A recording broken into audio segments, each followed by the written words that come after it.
प्रभु यीशु मसीह हम सबके साथ बना रहे। आज ना हम अभी ये गुड फ्राइडे और ईस्टर के जो पहले 40 डेज़ होता है, ईस्टर आता है तो 40 डेज़ कंप्लीट हो गया होता है। और ठीक है, तो कैलेंडर के ऊपर काउंटिंग करके देख लेंगे, ठीक है, कभी 40 डेज़ हमारा स्टार्ट होता है। एक्चुअली ये सीज़न जो है ना, यहाँ पर एक फ़ायदा बहुत बड़ा हो जाता है। ओके, मोस्टली जितने लोग मसीही है, चाहे वो कोई भी डिनोमिनेशन के रहे, वो अपने अपने कलीसिया के अंदर, अपने घर के अंदर वो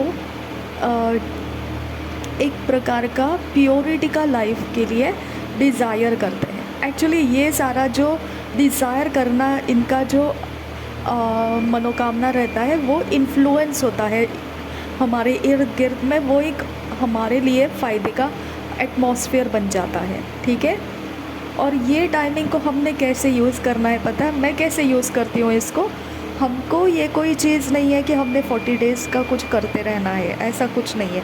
लेकिन मैं इस बात को ऐसा यूज़ करती हूँ ना कि अगर मुझे किसी ने हर्ट किया है, मैं उसको फॉरगिव करूँ। और अगर मैंने किसी को हर्ट किया है तो मैं उसकी फॉरगिवनेस को परमेश्वर से रिमाइंड करूँ। प्रभु उनको रिमाइंड करके वो मुझे फॉरगिव करे, क्षमा कर दे। ओके। सेकेंडली, मैंने जैसे आपको समझाया कि जनरेशनल कर्सेस, वो जनरेशनल कर्सेस मैं नहीं बोल रही हूँ कि पीढ़ियों से आते हैं, वो वाली चीज़ें नहीं रहती है। यूनिवर्स के अंदर की मैंने सिस्टम सिखाया है, मैं बार बार उसे रिपीट नहीं करूँगी। ओके, यूनिवर्स के अंदर हमारा लेखा जोखा रिकॉर्डेड रहता है। ओके, वहाँ से जब हमारा रिकॉर्ड निकलता है तो जो हमने पृथ्वी पर किया, यूनिवर्स उसने रिसीव किया। ओके, यूनिवर्स ने उसे रिसीव किया। अब यूनिवर्स उस जगह को, उस बात को रिकॉर्डेड रखता है और उसका रिवर्ट बैक देने का सिस्टम ऑटो सिस्टम है वो। ओके, ऑटोमेटेड सिस्टम है वो। यूनिवर्स किसी को पूछता नहीं है, यूनिवर्स परमेश्वर को पूछता नहीं है कि मैं ये करूँ या नहीं। जैसे एक एग्जाम्पल बहुत आसान है समझना कि सूरज जो उगता है और सूरज जो क्या होता है उसको, सनसेट और सनराइज़। ओके, सूरज का उगना और सूरज का डूबना, ये दोनों चीज़ें सूरज पूछ कर नहीं आता है ना गॉड को, परमेश्वर को, कि क्या मैं उगाऊँ अपने आप को आज, या मैं चले जाऊँ नीचे। ऐसे नहीं पूछता है, उसको सिस्टम दे दिया है। और उत्पत्ति के पहले अध्याय में भी यही लिखा है, परमेश्वर ने एक छोटी ज्योति बनाई, एक बड़ी ज्योति बनाई, ताकि वो पृथ्वी के ऊपर मनुष्यों को उजियाला दे, रोशनी दे। ठीक है, तो वो अपने कामों को, असाइनमेंट को यूनिवर्स ने लॉ सिस्टम में ले लिया है। परमेश्वर बोलता है मनुष्यों के हृदय के अंदर मैं अपने व्यवस्था को लिखूंगा। अभी मैं वैसे व्यवस्था नहीं दूंगा जैसे मैंने मूसा को दिया था, लेकिन इस समय जो मैं व्यवस्था देने वाला हूँ वो हृदय के अंदर लिखा हुआ रहेगा। किसी को एक दूसरे को समझाने की ज़रूरत नहीं है तूने क्या करना और क्या नहीं करना। ये वाला एरिया जो है कंसायंस जिसे कहते हैं, वही कंसायंस से व्यवस्था आने के पहले लोग जिया कर रहे थे, वो जीते थे वैसा।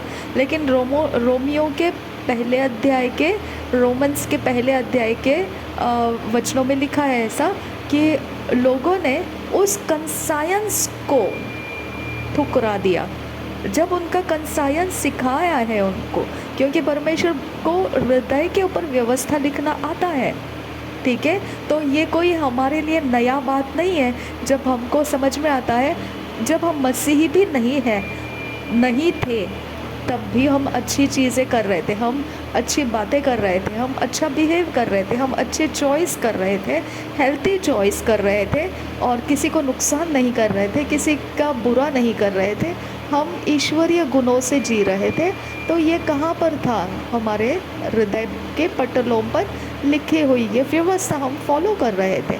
लेकिन कभी ऐसा भी मौका आ जाता था कि हमको मन में आ जाता था, अगर मैंने ये नहीं किया तो फिर मुझे तो कोई फ़ायदा नहीं होगा इससे, तो मुझे तो ये अपने आप के सेफ्टी के लिए, अपने आप के डिफेंस के लिए, अपने आप के प्रॉफिट के लिए, जिसे हम कहते हैं सेल्फिशनेस।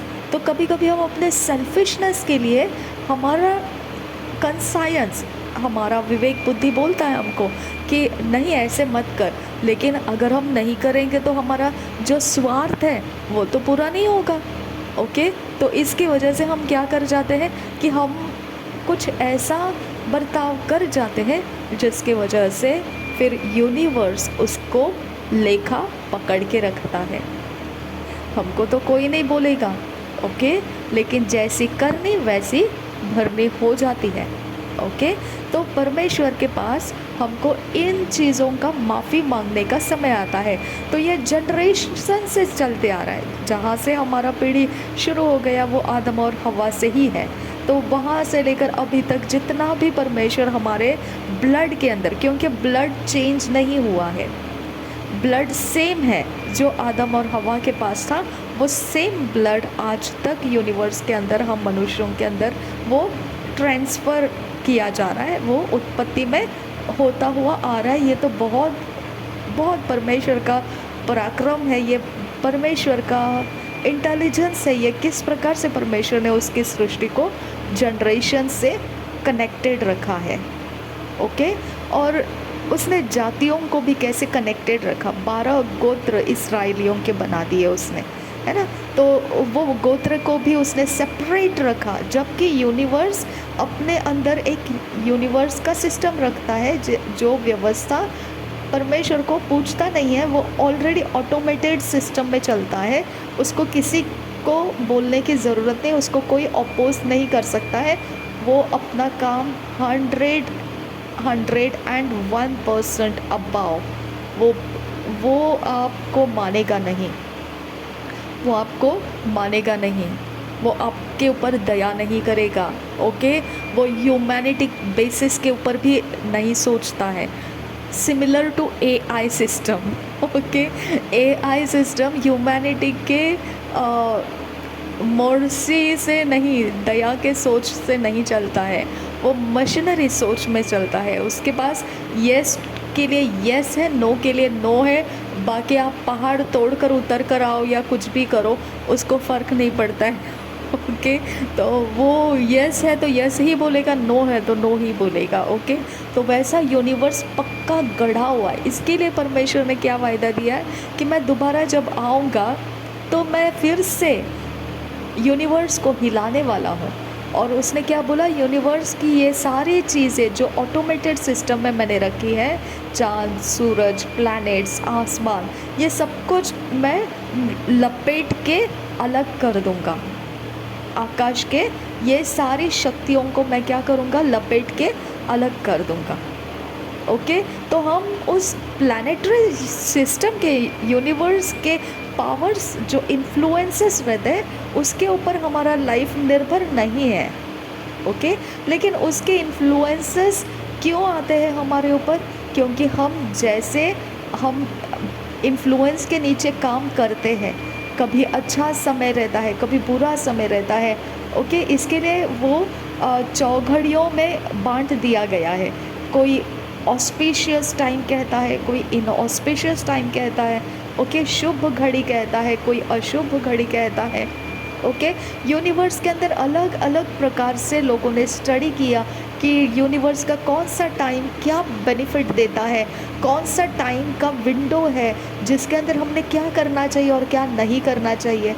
ओके, उन्होंने ऑटोमेटेड सिस्टम को स्टडी किया है। ये ऑटोमेटेड सिस्टम है, इसको कोई चेंज नहीं कर सकता है, करनी वैसे भरनी होता ही होता है।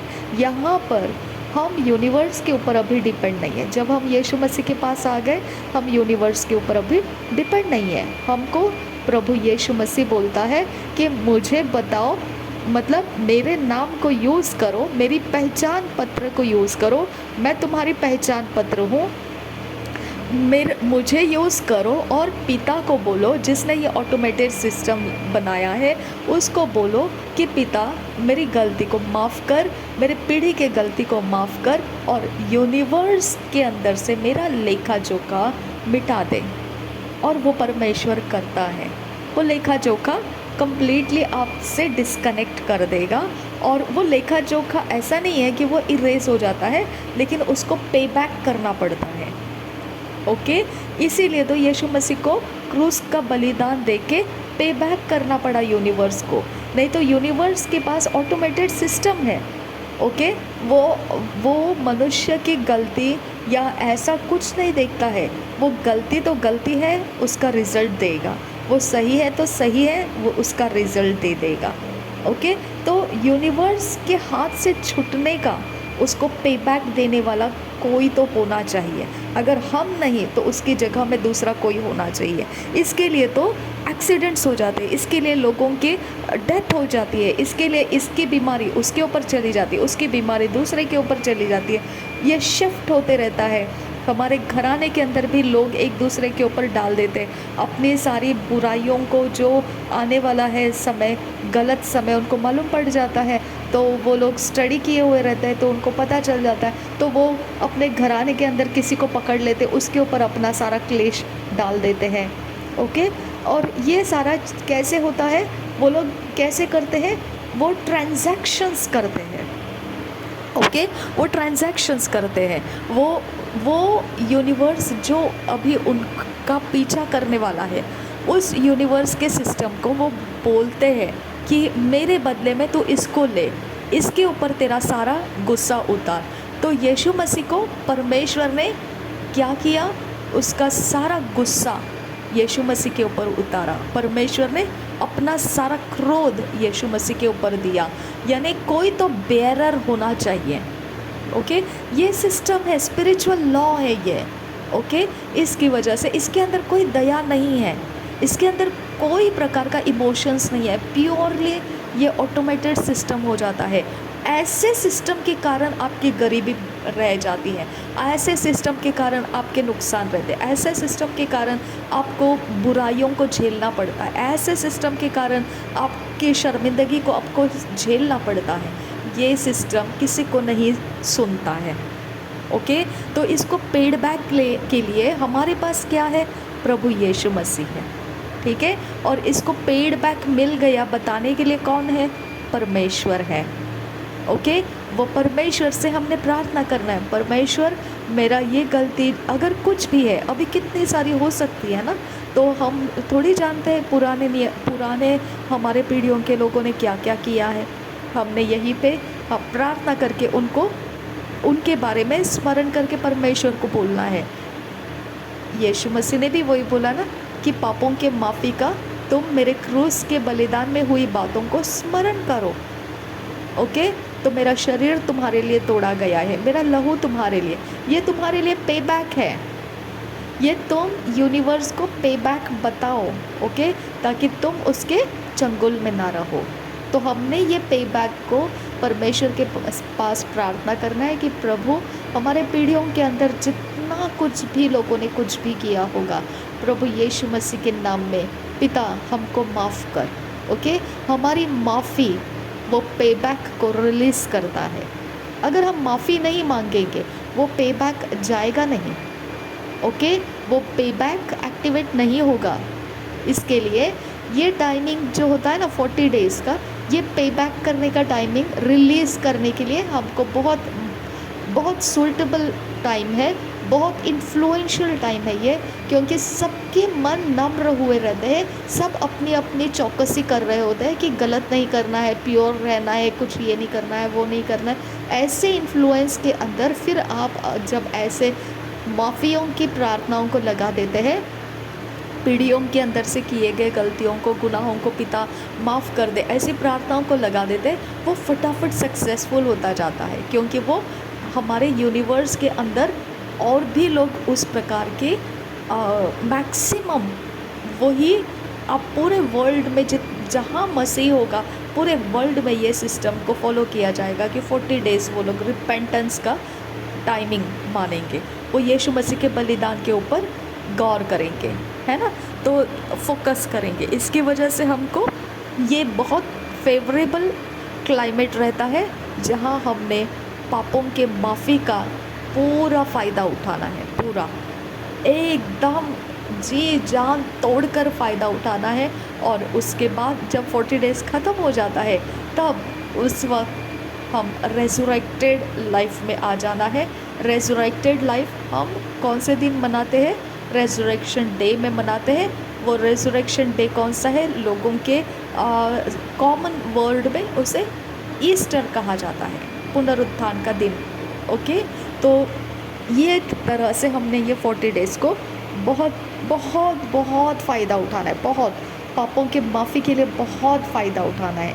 आप चाहे दूसरा कुछ मांगे ना मांगे, लेकिन पापों के माफ़ी के कारण ही आपके सफरिंग्स स्टॉप हो जाएंगे। ओके, ये चैनल का नाम क्या है, बेसहारा और बुज़ुर्गों के लिए प्रार्थना, है ना। तो हम बुज़ुर्गों के लिए भी पापों की माफ़ी का बड़ा काम होने वाला है, और जो जिनका हेल्प नहीं हो पा रहा है, हेल्पलेस है, क्यों ऐसा है, क्या कारण है हेल्पलेस होने का, सेम रीज़न है, यूनिवर्स उनके साथ अभी डील कर रहा है। ओके, इसकी वजह से अभी उनको उसमें से छूटने का कोई रास्ता नहीं दे रहा है यूनिवर्स। ओके, पड़े रहो उसी गम में, पड़े रहो वही परेशानी में, पड़े रहो उसी के अंदर, वही कुचले हुए अवस्था में पड़े रहो।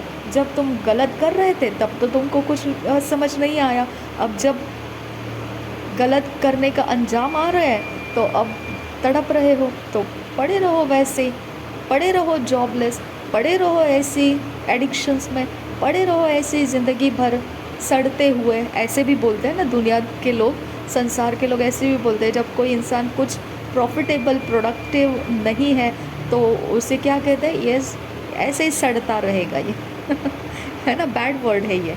ओके, लेकिन बोलने वाले को क्या जाता है, ज़ुबान है, हल्की है, जहाँ चाहो वहाँ पे घुमा दो, है ना। तो इसीलिए ये वर्ड बहुत डर्टी वर्ड है, लेकिन लोग इसे टॉन्ट करने के लिए यूज़ करते हैं। तो ये क्यों है ऐसा, क्योंकि यूनिवर्स अभी उनके साथ डील कर रहा है।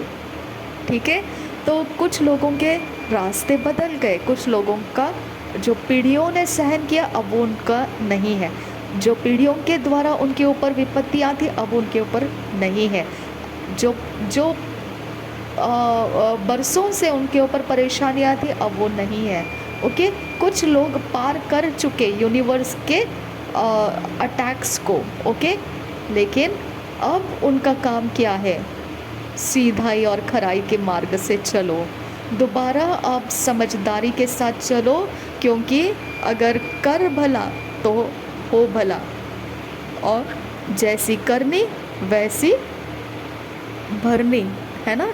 तो अब वो सबक सीख गए हैं, तो लोगों ने अब क्या करना चाहिए, जब पार हो चुके, कोई कैंसर से पार हो गया, कोई प्रकार का विपत्ति से पार हो गया, कोई प्रकार के संकट से पार हो गया, कोई प्रकार के एक्सीडेंट से पार हो गया, कोई प्रकार के मृत्यु के बेड पर पड़े हुए थे, कुछ कारण नहीं था, कुछ भी नहीं था, अचानक मृत्यु के बेड पर चले गए, वहाँ से बाहर निकला, कोई चंगा हो गया, कि किसी का फाइनेंस अच्छा हो गया, किसी का बिजनेस अच्छा हो गया, किसी की फैमिली रेस्टोर हो गई, है ना, किसी को बच्चों का ब्लेसिंग्स मिल गया, किसी को क्या क्या क्या हो गया है, किसी ना किसी तरह से लोगों के लाइफ जब संकट में से दिलासा के रास्ते पर आ जाते हैं, तब उनका वो यूनिवर्स का फाइट जो लेखा लेने के लिए उतरा हुआ था वो ख़त्म हुआ रहता है, और वो शांति के रास्ते पर आए होते हैं। ओके, यही परमेश्वर बोलता है कि ये तो फिज़िकल मटेरियलिस्टिक शांति की बातों में आ गए, लेकिन एक ऐसा भी शांति है कि परमेश्वर बोलता है मैं तुमको वो शांति के अंदर प्रवेश करने नहीं दूंगा, अगर तुम अपने कंसायंस में मैंने तुमको व्यवस्था दिया है क्या करना है क्या नहीं करना है, और वो व्यवस्था के ऊपर सेल्फिशनेस के लिए अगर तुम कुछ करते हो, फिर तुम परेशानी में पड़ जाओगे। फिर ये क्या हो जाता है, हम क्या समझते हैं फिर इस परेशानी को, कि परमेश्वर ने हमको ताड़ना दिया। ओके, अगर मसीह में है तो हम ये बोलते हैं कि परमेश्वर ने हो सकता है ताड़ना दिया है, या फिर दूसरी बात हम क्या बोलते हैं, हो सकता है कि शैतान हमारी परीक्षा कर रहा है। ओके, कि मैं इसके मोहपाश में फंसूंगा या नहीं, मैं इसकी चालाकी में अपने आप को दे दूंगा या नहीं, है ना, तो वो टेस्ट कर रहा है, मुझे परख रहा है। तो इस प्रकार से हम उस बात को, वो दुख के बातों को, वो कष्ट के समय को हम इस प्रकार से कुछ ना कुछ कैटेगरी में डालने की कोशिश करते हैं। है ना। लेकिन ऑल टुगेदर काउंटिंग करेंगे तो इसमें से छूटने का रास्ता है। ओके, इसमें से छूटने का रास्ता प्रभु यीशु मसीह है। सब चीज़ ए टू जेड यूनिवर्स के अंदर पृथ्वी के ऊपर पे बैक सिस्टम से चलता है। Okay, everything. ओके, अगर आपको जॉब नहीं मिल रहा है, कोशिश के बावजूद आपको नहीं मिल रहा है, पे बैक करना ही पड़ेगा आपको। ओके, वो पे बैक एग्जैक्ट रेवेन्यू क्या है परमेश्वर की ओर से, आपको वो फाइंड आउट करना पड़ेगा। ओ माय गॉड, आप अगर व्यवस्था विवरण के जो श्राप और ब्लेसिंग्स अगर पढ़ोगे उस अध्याय को, आई थिंक 28 एग्जैक्ट अध्याय मुझे पता नहीं, 24-28 समथिंग अराउंड दैट। ओके, तो वहाँ पे आप पढ़ोगे तो आपको हर एक नेगेटिव क्यों आया उसके पहले उसका एक्सप्लेनेशन दिया है। अगर तुम ये करोगे तो ये हो जाएगा, अगर तुम ये करोगे तो वो हो जाएगा, अगर तुम वो करोगे तो वो हो जाएगा, अगर तुम ऐसा करोगे तो वैसा हो जाएगा। और लास्ट में इतना भी बोल दिया है, जो भी मिस्र में नहीं है ऐसे प्रकार के भी विपत्तियाँ, बीमारियाँ, दुख, दर्द तुम्हारे ऊपर डाली जाएगी, जिसके बारे में कोई तुम्हारे लिए किसी प्रकार का बुद्धिमानी कुछ नहीं कर सकेगा, कुछ रिजॉल्व नहीं कर सकेगा। एवरीथिंग वहाँ पर रुक जाएगा, आप हेल्पलेस हो जाओगे। और चैनल का नाम क्या है? वही है, बेसहारा, हेल्पलेस। ओके, और बुज़ुर्ग, यानी अपने लिए वो कुछ कर नहीं पा रहे हैं अभी। ओके, तो यही चैनल का मेन काम है कि हम जहाँ पर हम हाथ खड़े कर दिए हैं वहाँ से अब परमेश्वर को यूज़ करना है हमने। ओके, वहाँ परमेश्वर हमारे लिए मार्ग, सत्य, जीवन दिया है, प्रभु यीशु मसीह दिया है। God makes the way where there is no way. Okay, जहाँ पर रास्ता नहीं वहाँ पर रास्ता बनाने वाला परमेश्वर है। ओके, तो ये बात से कभी दुख और कष्ट में पड़े नहीं रहना कि अब तो कोई रास्ता नहीं है। यूनिवर्स के पास 100% रास्ता नहीं है। ओके, इस संसार के अंदर 100% रास्ता नहीं है। ओके, लेकिन परमेश्वर के पास मोर देन 100% रास्ता है, और येस एंड आमेन का रास्ता है, और गारंटीड रास्ता है, और श्योर शॉट रास्ता है। संसार जिसको बोलता है इम्पॉसिबल, परमेश्वर बोलता है आई एम पॉसिबल, है ना। तो वो वर्ड में ही पॉसिबल का नाम है, I am possible. I am कौन है? परमेश्वर। ओके, तो इसके लिए हमारे लिए परमेश्वर है, हमारे लिए सब कुछ है। अगर परमेश्वर नहीं है तो फिर इम्पॉसिबल ही है। ठीक है ना। तो इस तरह से हमको ये 40 डेज़ का फ़ायदा उठाना है। हम आज डे 1 कहकर स्टार्ट कर रहे हैं। अब वो काउंटिंग करने की हमको ज़रूरत नहीं है कि ईस्टर कब आता है तब का 40 डेज़ हम पकड़ेंगे, नहीं चाहिए। ओके, हम कोई ऐसे रिलीजियस वे से या ट्रेडिशन या कुछ फॉलो नहीं कर रहे, हम जस्ट एक मौके का फ़ायदा उठा रहे हैं। ठीक है, तो हम ये आज डे 1 करके स्टार्ट करेंगे। और ख़ास हमने इसको कैसे यूज़ करना है? पापों की माफ़ी के लिए यूज़ करना है। ओके, आप देखना, ये मैं सिर्फ बिगनिंग में ही आपको करा के दूँ तो आप देखना आपके आगे के कितने लाइफ के समय आपको कितना सारा छुटकारा लेकर आएगा। क्योंकि हर सिस्टम आपका जो रुका हुआ है, हर एक जो आपका दुख है, आपके आंसू है, हर एक जो आपका लाइफ आपको देखकर रिग्रेट होता है, पछतावा होता है, सब कुछ पे बैक मांगने के लिए रुका है। सब कुछ पे बैक मांगने के लिए रुका है। ओके, लौट आओ, हाँ लौट आओ। जो तुमने किया है उसका अब लौटा देने का काम शुरू हो चुका है ना। तो ये तरह से हमको पे बैक देना है। और हमारा पे बैक कौन है? हमारा फसह का मेमना, प्रभु यीशु मसीह, हालेलुया। और राइट इन्फॉर्मेशन से मैं आपको भरूंगी, क्योंकि राइट इन्फॉर्मेशन से हम जीतने वाले हैं और ज़िंदगी भर लोगों को हम जिताए रखेंगे। Wrong informations, emotional informations universe के अंदर के सिस्टम में बैलेंस करेगा हमको, लेकिन परमेश्वर बोलता है कि दोबारा मैं इस सारे जो बनाई हुई चीज़ें हैं सबको हिला दूंगा और गिरा दूंगा, लपेट के बाजू में करूंगा। उसके सेम उसका छाया जितना पड़ेगा उतना हम सक्सेस लेंगे, उसका छाया निकल जाता है फिर हम डाउन हो जाएंगे, फिर वो रोलर कोस्टर चलता रहेगा। इसके लिए हम यूनिवर्स के अधीन में नहीं है, ओके। हम इमोशनल नहीं है। वर्ड बोलता है बॉस बात ख़त्म कर दे, ओके। मुझे नहीं पता कौन सी घड़ी, मुझे नहीं पता कौन सा तिथि, कौन सा मुहूर्त, मुझे नहीं पता कौन से आसमान के सितारे और कौन से ज़मीन के ऊपर की क्या चीज़ है, आई डोंट नो।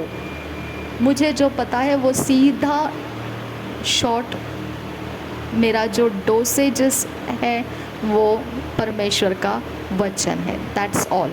मुझे नहीं पता कौन सी उंगली कैसे एक्शन करने से, हाथ उठाने से या पैर उठाने से या कौन से प्रकार के कमर हिलाने से या सिर हिलाने से कुछ होता है, मुझे नहीं पता, ओके।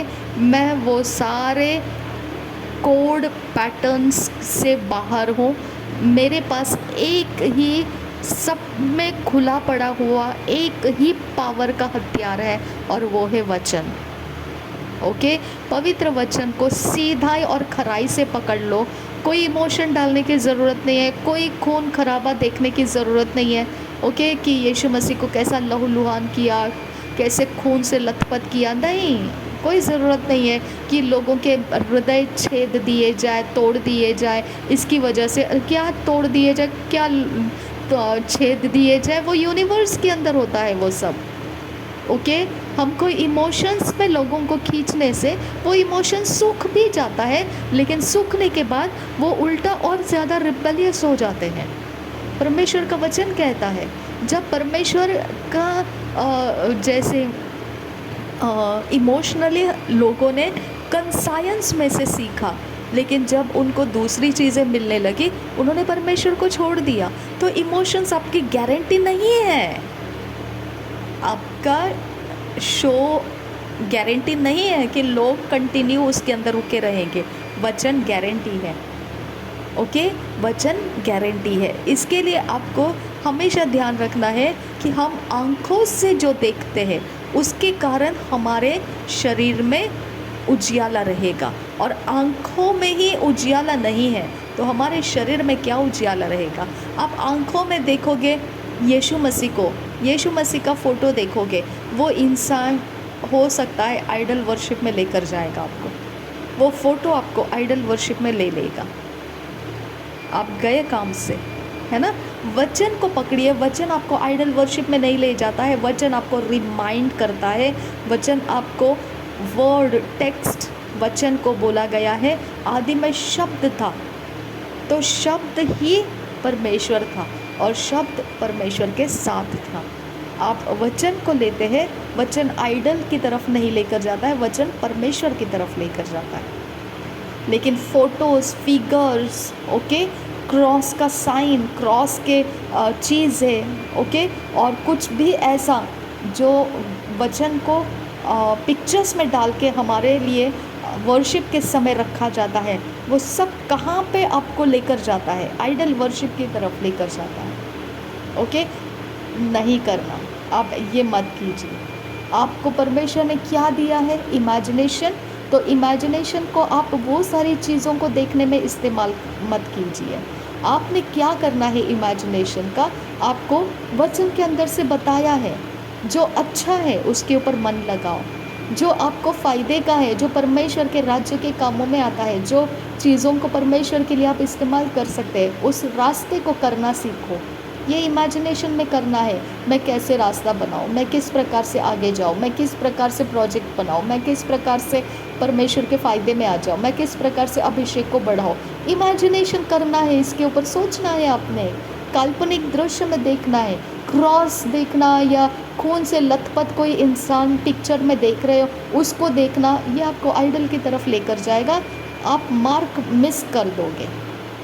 ओके, देखिए मैं जहाँ पर हूँ, मैं जैसे जानती हूँ, मैं जैसे चलती हूँ, मैं बिल्कुल आपको वही बता रही हूँ। हमको आइडल की तरफ नहीं जाना है।